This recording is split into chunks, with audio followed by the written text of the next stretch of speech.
A word for morning prayer today. Betrayed. In the morning prayer reading from Luke chapter 9 today, Jesus was just coming down a mountain where he'd taken Peter, James and John and they'd had an amazing spiritual encounter.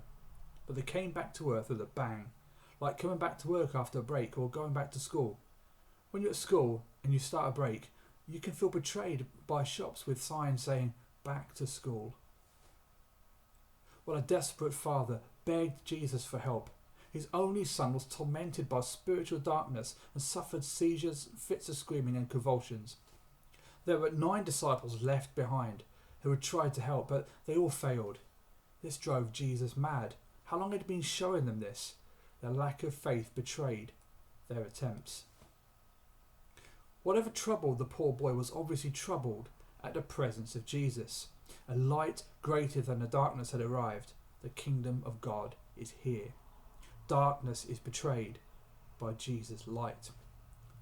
Jesus rebuked the darkness and healing came in, and the boy was restored to his father, and they were amazed at the greatness of God, and his kingdom brought freedom to another family in Israel.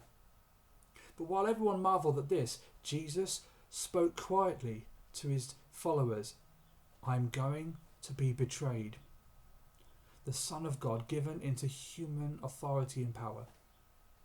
How could they understand? How can someone who evicts evil spiritual powers be overpowered by temporary mere human power?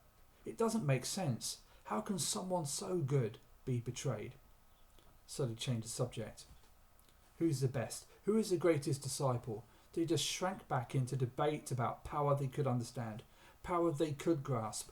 They were betrayed by leaders to the power of the empire.